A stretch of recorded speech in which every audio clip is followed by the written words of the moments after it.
Uma vez mais, ouvintes da Rádio Jubilante, também Príncipe, muito boa tarde. Desta forma que estamos aqui na edição do nosso e vosso programa. Este programa é dedicado a vocês, amigos ouvintes, que nos acompanham todas as tardes aqui na nossa emissora católica, que está emitido na frequência 90.9 FM. Este programa é feito com diversas rubricas e, com certeza, os ouvintes já estão habituados. Às segunda-feira temos aqui a rubrica Conhecendo o Clima para Agir, saindo do projeto Cumprindo as Promessas Climáticas, e nós fazemos aqui este trabalho de trazer convidados para abordar diversos temas relacionados com o mesmo assunto. Nessa edição temos aqui a presença do Gil Vaz, que estará cá conosco, que eu passo a saudar, e também temos aqui mais dois convidados que dentro em breve vamos passar a palavra. Gil Vaz, uma vez mais, boa tarde. Boa tarde, Edmilton Conceição. Boa tarde aos ouvintes da Rádio Jubilar de São Tomé e Príncipe. É assim que estamos aqui para mais uma edição da nossa rúbrica Conhecer o Clima para Agir. Esta rúbrica que é assim promovida pelo projeto Promessa Climática em São Tomé e Príncipe, onde na edição de hoje teremos aqui dois especialistas do tema que trouxemos para esta edição, com destaque para o engenheiro Darnel Bahia, que esteve na elaboração dos diferentes documentos da Contribuição Nacional, e também o engenheiro Arthur Trindade, líder da equipa responsável pela elaboração de relatórios de inventário de gases de efeito de estufa, e também um especialista nacional de mitigação. Aos dois, as nossas saudações e os nossos agradecimentos pela presença nesta rúbrica Conhecer o Clima para Agir. Muito obrigado, Sr. jornalista. Chamo-me Darnel Bahia, sou facilitador nacional das NDCs e também trabalhei, portanto, como especialista nacional na elaboração da primeira NDC no âmbito da adaptação. Gostaria de dizer que é um prazer estar aqui hoje e poder partilhar a informação, partilhar os conhecimentos, né, e levar ao público, termos aqui uma conversa aberta e levar ao público esta informação para que todos nós possamos conhecer mais sobre a realidade, sobre o clima, tanto ao nível nacional como ao nível global. Ok, obrigado. Boa tarde, senhor jornalista. Boa tarde, caros ouvintes.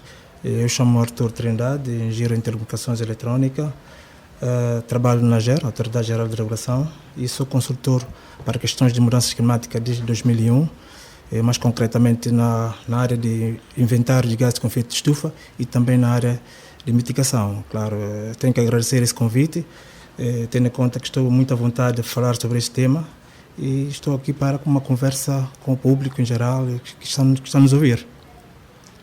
Exatamente.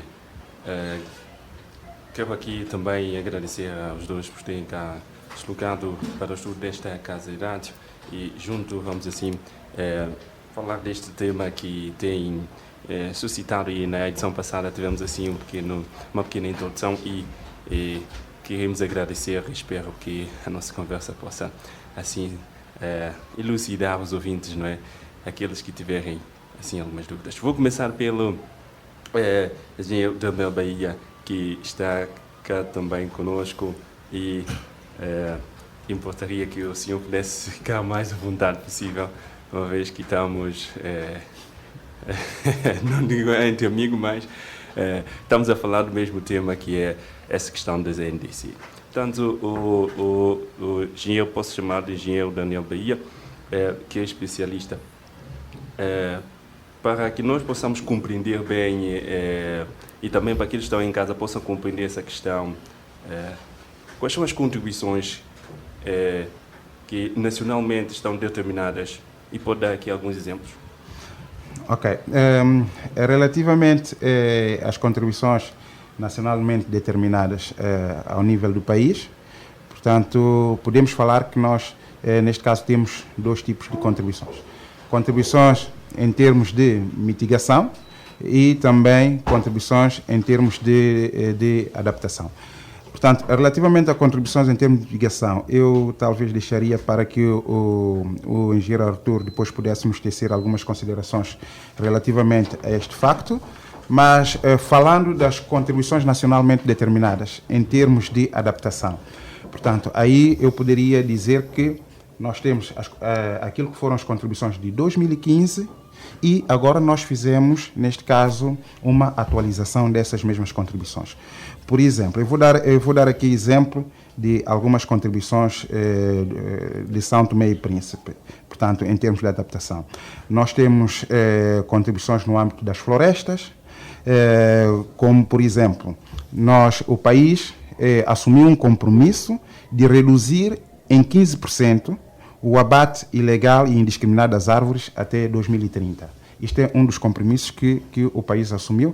Nós sabemos que a desflorestação tem sido, neste caso, bastante evidente no nosso país, com consequências que nós conhecemos para, portanto, a questão climática, para a questão da biodiversidade, das espécies que existem. Portanto, pelo que é necessário que se tome em conta algumas ações que possam, neste caso, mitigar esta mesma situação.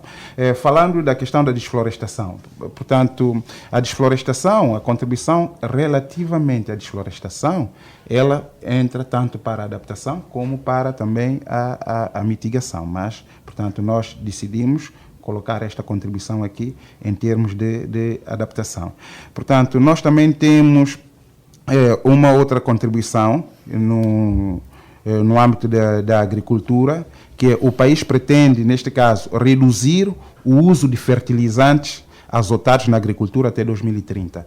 Nós sabemos que no nosso país usa-se muitos pesticidas na agricultura, portanto, e nós sabemos também quais são os problemas que os pesticidas podem causar ao ambiente e aos seres humanos também.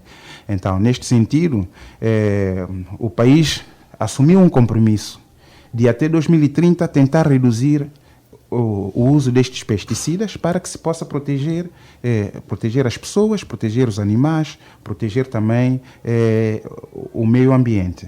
Portanto, a outra contribuição que nós temos, neste caso, porque elas são várias, falando em termos dos resíduos. Em 2015, o país não tinha apresentado nenhuma contribuição neste sentido, em termos dos resíduos. Nós sabemos também que a problemática dos resíduos sólidos ela é bastante acentuada no nosso país. Portanto, nós temos uma lixeira, que é a lixeira de Penha, com os problemas que todos nós conhecemos, que é subejamente conhecido para todos. Neste caso, o país assumiu, em termos de contribuição, que, portanto, iria-se tentar, neste caso, a utilização de tecnologias melhoradas de disposição de resíduos para diminuir ou eliminar a quantidade de resíduos que é depositado e é queimado nas lixeiras a céu aberto em todo o território nacional. Não só no caso da lixeira de Penha, mas também no caso das outras lixeiras. Portanto, existe uma panóplia de contribuições que, se tivesse que falar de todas, enumerá-las, eu acho que nós talvez levaríamos muito tempo, portanto, para poder enunciar todas essas contribuições. Exatamente, obrigado pelo esclarecimento, com exemplos concretos e claros. Portanto, ainda na questão de lixeira, pego nesta mesma deixa para irmos para a pergunta que eu gostaria de colocar ao engenheiro Arthur da Trindade, que é em relação aos gases. Nós sabemos que os gases de efeito estufa são os gases que têm sido uma das causas principais da alteração climática. E o que eu gostaria de saber, através da sua explicação aqui, é quais são esses gases e o que é que são esses gases? Bom, em termos dos gases com efeito de estufa, os principais gases que existem são o dióxido de carbono, temos o metano e óxido nitroso. Esses são os principais gases, embora existam outros gases como o monóxido de carbono, gases não voláteis, mas em termos de gases diretos, emissões diretas, tem a ver com esses três principais gases, que é dióxido de carbono, o metano e óxido nitroso. O o dióxido de carbono normalmente é emitido sobretudo por causa de queima de combustível. É a maior fonte de emissão de dióxido de carbono. Existem também outras fontes também que emitem CO2. Também temos o caso de metano. Metano também, por queima de combustível, no caso de transporte, na produção de energia, ela também libera o metano como óxido de nitroso. Temos também o setor de resíduos, também que ela emite metano por causa de deposição de resíduos nas lixeiras. Ela liberta o metano. Temos também caso de fertilizantes, quando ele é aplicado no solo, ela também liberta o óxido de nitroso. Basicamente são esses gases, né, que eles são emitidos para o ambiente, ela leva muito tempo para ser absorvida. Então vai criando esse fenômeno de efeito de estufa, né, e faz com que depois a temperatura global a nível mundial venha aumentando paulatinamente. Então há toda a necessidade, né, de acordo com a Convenção, de que os países possam implementar medidas de mitigação, medidas essas que possam reduzir os gases com efeito de estufa. Nessa base que na nossa NDC, né, nós identificamos um conjunto de medidas de mitigação, né, que até 2030, se nós conseguirmos implementar todas essas medidas, então nós poderemos ter uma redução até 2030. O objetivo nós cumprimos com este compromisso, mas claro, este compromisso só será implementado caso nós viermos receber apoio externo, porque São Tomé não tem condições de implementar medidas que nós temos identificado. Por exemplo, em caso do setor de energia, nós temos 30 megawatts de solar PV, né, que ronda por volta de cerca de 30 milhões de investimento. Né? Claro, São Tomé vai socorrer de apoio externo para conseguir esse financiamento e implementar esta medida até 2030. Caso não conseguir o apoio, São Tomé e Príncipe não estará em condições de ter a sua contribuição como um compromisso. E, além disso, o país, por ser um país pobre, de parcos recursos, o São Tomé não é obrigado de implementar essas medidas, apenas ela identifica a medida. Claro, se conseguir apoio externo, então São Tomé poderá implementar essas medidas de mitigação. Exatamente, sobre os gases aqui mencionados pelo engenheiro Artur Trindade, muitos deles, ou quase todos, são fruto da ação humana, ou intervenção humana. De uma forma geral, isso acontece no mundo e em São Tomé, em particular também. O que estamos a fazer de mal na emissão para emitir estes gases? Uma vez que, dada a nossa característica, não é? Em termos de emissões, se nós compararmos emissões netas do país, o balanço das emissões de São Tomé e Príncipe, São Tomé basicamente não emite. Não emite porque nós temos a nossa floresta, que ainda é uma floresta ainda muito virgem, e se nós compararmos aquilo que é a floresta, ela absorve o CO2, né, e compararmos aquilo que nós emitimos, temos um balanço ainda negativo, um balanço que o país basicamente absorve as emissões. Mas nós sabemos que o país precisa desenvolver-se. O país está a crescer-se, o país precisa de mais energia para o seu desenvolvimento, o país precisa de mais transportes, precisa de aumentar a sua agricultura. E essa ação do homem sobre esses setores então faz com que também aumenta as emissões de ano para o ano. Se nós formos ver no nosso histórico das emissões desde 98, quando nós fizemos o primeiro inventário, nós estamos agora no quarto inventário, as nossas emissões está crescendo ao longo dos anos. Embora também nossa capacidade também de sequestração, que é a absorção de CO2, também está a diminuir, porque a floresta, as pessoas vão atuando fortemente sobre as florestas. Nós estamos a perder áreas de floresta para áreas de construção. Né? Ao fazer isso, nós estamos a perder a nossa capacidade de absorção. E estamos a emitir mais em relação ao 98. Exatamente. Muito obrigado pela sua intervenção. Gostaria agora de fazer a próxima pergunta para o engenheiro Daniel Bahia em relação às NDCs, que são compostas por vários tipos de medidas, não é? Medidas de adaptação, medidas de mitigação, medidas transversais. Qual é a diferença entre esses tipos de medida? Por exemplo, a medida de mitigação, adaptação e medidas transversais. Exato. Relativamente às medidas de mitigação, nós sabemos que, portanto, como já foi falado aqui pelo engenheiro Artur, existem gases que são, neste caso, emitidos para a atmosfera, como, por exemplo, são emitidos o metano, o dióxido de carbono, e nós sabemos que esses gases contribuem para o aquecimento global, né?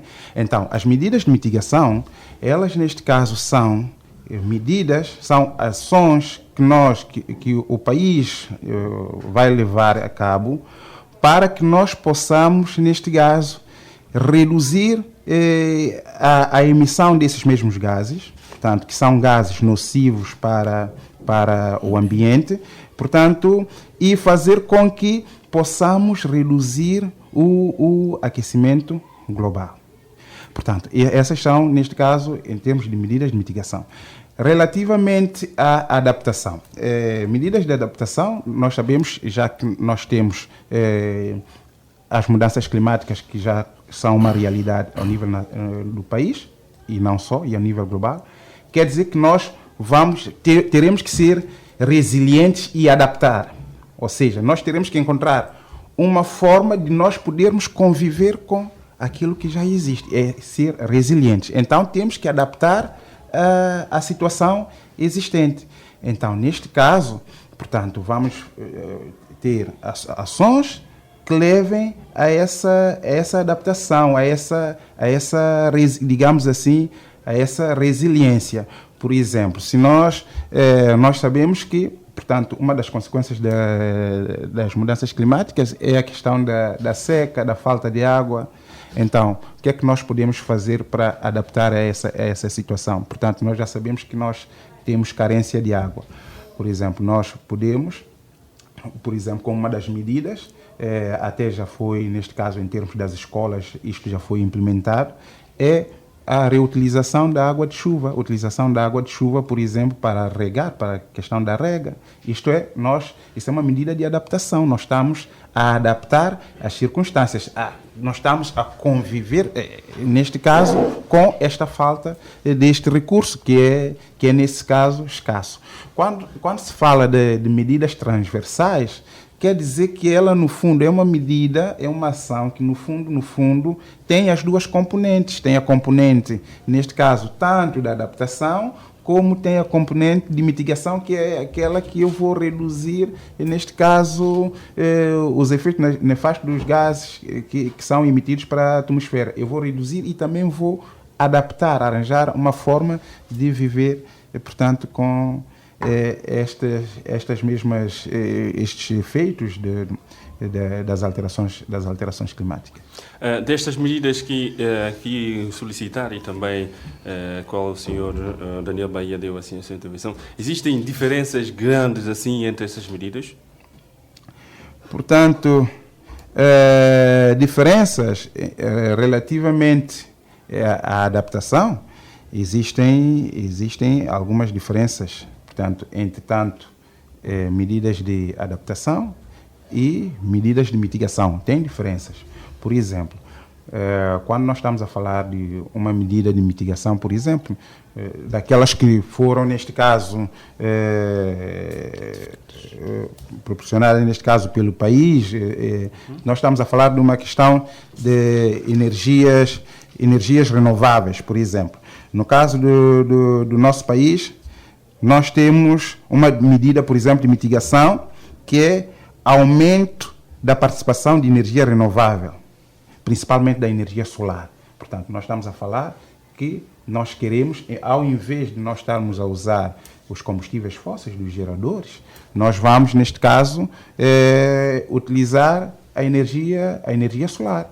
Portanto, isso é uma das medidas. Portanto, e a diferença relativamente à adaptação é que, em termos de adaptação, nós, por exemplo, já temos um outro contexto, um outro tipo de medida. Aí é que vai entrar, neste caso, a diferença. Portanto, porque em termos de medida de adaptação, nós vamos ter medidas que proporcionem um bem-estar. Por exemplo, nós estamos aqui a falar da questão, como eu já tinha mencionado atrás, que é da desflorestação. Vamos reduzir a desflorestação. Isto já é uma medida de adaptação. Portanto, pode ser também transversal, né? Mas é mais adaptação. Quando nós falamos, por exemplo, nós temos a questão de segurança marítima. portanto, e das zonas costeiras. Nós sabemos que no nosso país, por causa da questão climática, há pescadores que se perdem no mar, não é? Então, neste caso, o que é que nós podemos fazer relativamente a essa questão?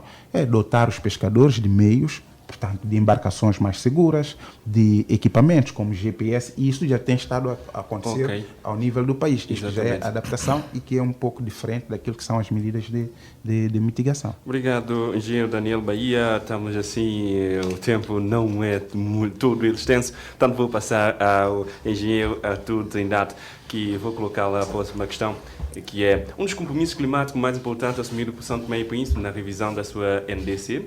É a questão da transição energética, da energia limpa, não é? Na redução de gases de efeito estufa. Como é que é este processo? Como é que este processo irá ser feito? Bom, de acordo com estudos que existem no país, estudo de matriz energética do país, né, aquilo que o país precisa até 2034, a demanda que a população, que o país precisa. Então nós identificamos um conjunto de medidas de mitigação, que é caso de energia renováveis. Estamos a falar de solar, fotovoltaica e também das hidroelétricas. Dessas medidas, quando nós fazemos o cálculo na parte de mitigação, nós conseguimos ver até 2030 qual é a demanda que essa energia poderá contribuir para o país. E se compararmos em 2030 aquilo que nós produzimos através de combustível fóssil e energia renovável, vai estar equilibrado. 50% a combustível e 50% de energia renovável. Essa é a nossa contribuição que se pretende, né? E o país está a trabalhar nesse sentido. Já tem alguns acordos assinados com alguns parceiros, faltando apenas a parte de financiamento, né? Que o país terá que encontrar esse financiamento no sentido de implementar essas medidas. E se nós conseguirmos implementar essas medidas até 2030, aí já poderíamos ter 50% da energia à base de combustível fóssil e 50% de energia renovável. E esta será a questão que gostaria de colocar aqui. Quais são as metas que o país comprometeu, as metas com que o país se comprometeu? É uma das perguntas que eu gostaria, mas o senhor disse que até 2030. Não sei se quer fazer um comentário. Bom, basicamente nós identificamos, o país tem capacidade para implementar muito mais em termos de energia renovável, mas nós só identificamos apenas... Identificaram ou comprometeram? Ou o país se identificou? Não, nós identificamos, o país, ela compromete, mas nem um compromisso a 100%, porque esse compromisso está condicionado, né? É um compromisso condicionado. Ela só vai implementar esse compromisso se nós recebemos apoio externo, de fundamento externo. Esse é o nosso compromisso, que nós deixamos bem claro, porque São Tomé não tem condições de fazer isso. Mas o país está a trabalhar nesse sentido, o governo está a trabalhar nesse sentido, no sentido de conseguir parceiros, né, para a implementação dessas medidas. Até que podem ser muito mais ou menos. O objetivo é nós chegarmos em 2030, pelo menos contribuir com aquilo que nós... Desculpa. Ok. Exatamente. Vamos agora ao engenheiro Daniel Bahia. Quais são as principais dificuldades que se colocaram ou que se colocam na implementação das NDC em São Tomé? Muito sucintamente por esse... Exato. Relativamente à implementação das NDCs no nosso país, existem, neste caso, alguns aspectos que fazem com que hajam algumas dificuldades para a sua implementação. Portanto, um dos aspectos, é, neste caso, a barreira financeira, porque nós sabemos que para implementar as NDCs é preciso que o país se disponha ou estejam disponíveis os recursos para a sua materialização. E como já foi falado pelo engenheiro Arthur, as nossas NDCs são condicionadas. E se nós não temos esse recurso, então é uma das dificuldades. E não só. Portanto, temos também alguns aspectos ligados com a própria, digamos, a coordenação intersectorial e a coordenação entre os parceiros, neste caso, de financiamento.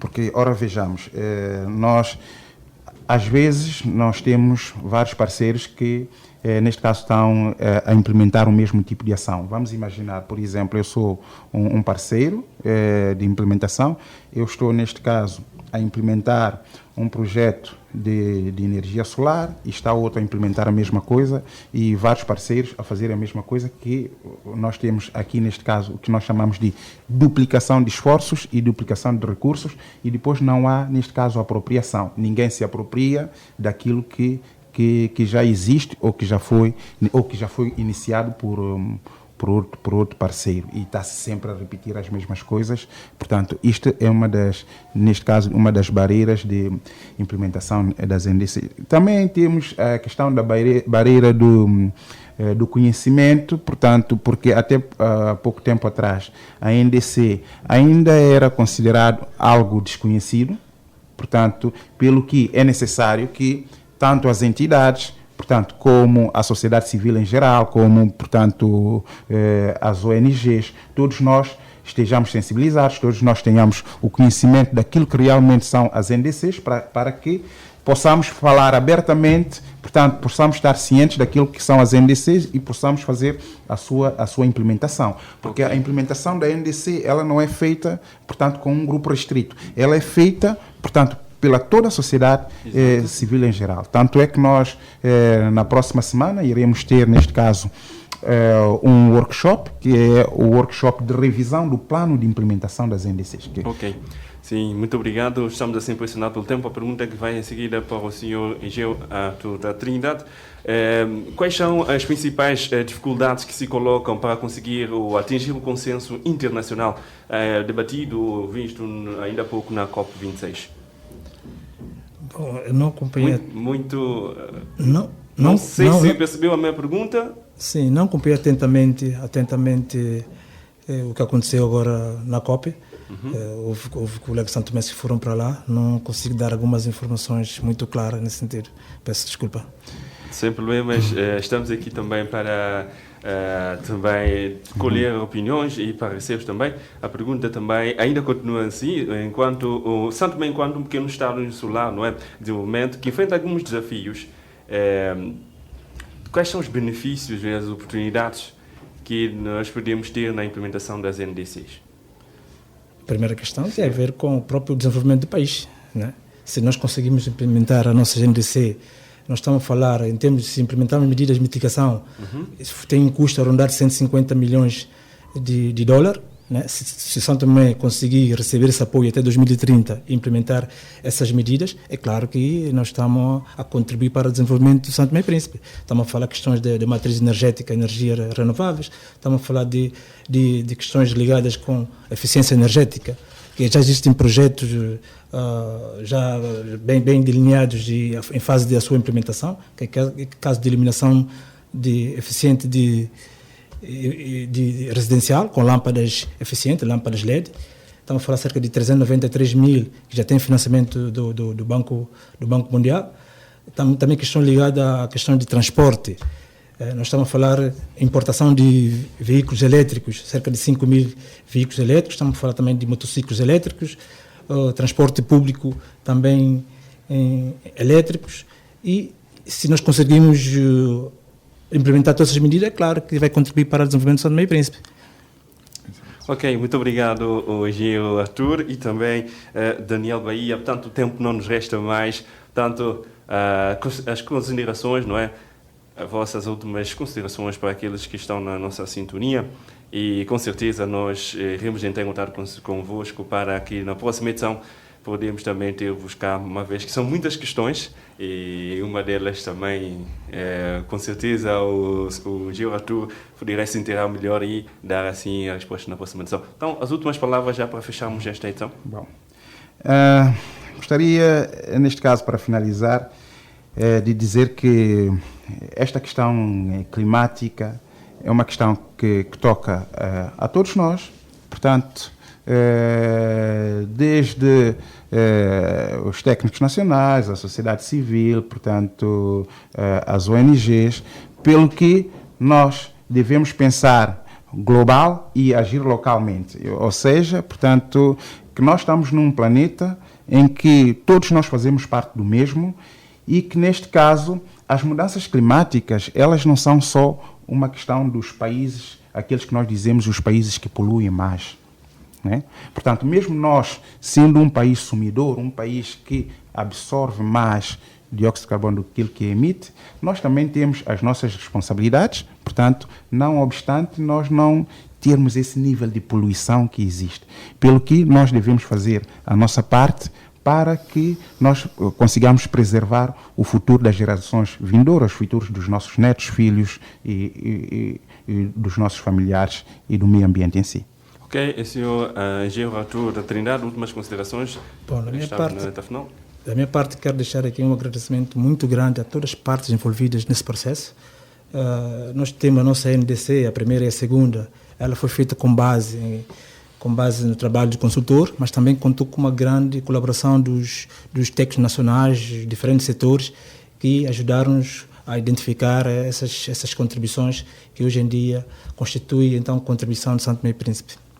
Okay. Então foi assim que estivemos com a apresentação de mais uma edição da rúbrica Conhecer o Clima para Agir, com 2 engenheiros, Darnel Bahia e também Arthur Trindade, onde estivemos aqui a falar de NDCs e também de gases de efeito de estufa. Certamente que teremos outros programas onde contaremos aqui mais uma vez com a presença desses 2 técnicos para poder falar mais sobre os assuntos ligados ao clima. Como disse aqui o engenheiro Darnel, temos que pensar global e agir local. Realmente é um desafio de todos e contamos com os nossos ouvintes, com a audiência nos futuros programas do Conhecer o Clima para Agir. Assim sendo, colocamos um ponto final nesta edição com a promessa de regressar já